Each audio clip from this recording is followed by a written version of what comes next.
Antolojiya dengbêjan bi amedekariya Ömer Güneş û İbrahim Şahin ji Weşanxaneya Nûbiharê derket. Xebata antolojiya dengbêjan ji du cîldan pêk tê. Cîlda yekem bi navê Dengbêj Reso û cîlda duyem jî bi navê Dengbêj Şakiro pêk tê.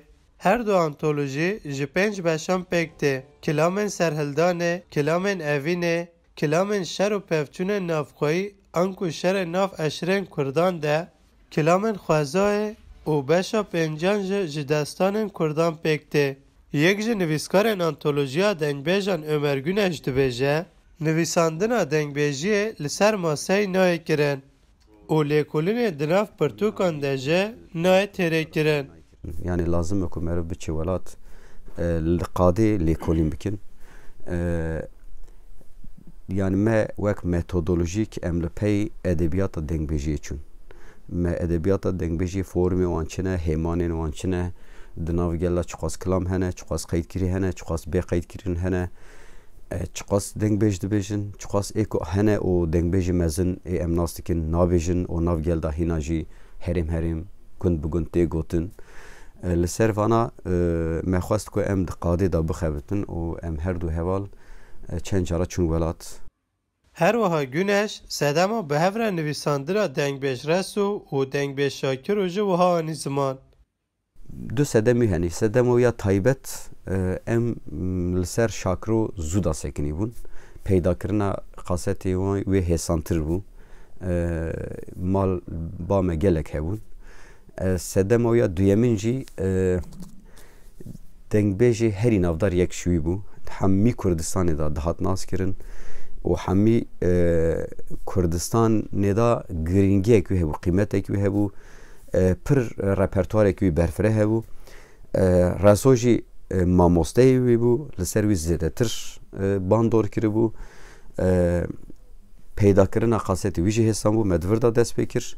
Güneş anî ziman ku li gelek malbatên Kurd kasetên dengbêjan yên nehatî weşandin hene. Gelek dengbêjî navdar li jiyan nakin, wefat kirine. Lê qasetê wan di nav milleta, di nav gel dane. Yani ê ku bêyê ku ketibin dijital medya sosyal falan. Li welat gelek malbatan da qaset hene, band hene. Bandên meqareyê hene. Wek hinek riziyane, hinek muhafizekirîne, parastine. Lazım e ku evana hemû werin berhevkirin û piştî wî jî werin senifandin, werin nivîsandin. Nivîskarê dinya antolojiya dengbêjan ji İbrahim Şahin e. Şahin dibêje qeda dengbêjiyê deryayek e.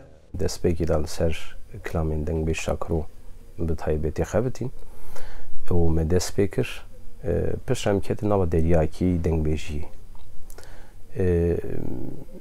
Mabesta me ev bû ku serî da di destpêkê da em kilamên hin dengbêjan berhev bikin û analîzek li ser çanda dengbêjiyê pêk bîn werin. Şahin dibêje piştî vê deryaya dengbêjan wan biryar daye ji bo xebata antolojiyê û wiha got. Bi wê mabest em ketin rê û me hin dengbêj kivşekirin. Lê wexta ku em ketin herêmê me dît ku gelek dengbêj henin û ji hev cudanin di her herêmê da bi çandekî din, bi terzekî din, bi rengekî din, bi terzê xwe gotin û dengbêj henin.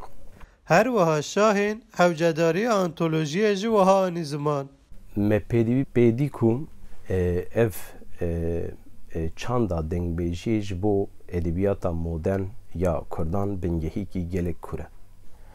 û hewceyê lêkolînek, xebatek bi rêk û pêk pê were ku ji bo kesên ku di pêşerojê da di warê dîrokê da di warê wêjeyê da, muzîkê da, sînemayê da ku xebatan pêk bînin li ber destê wan berhemek hebe.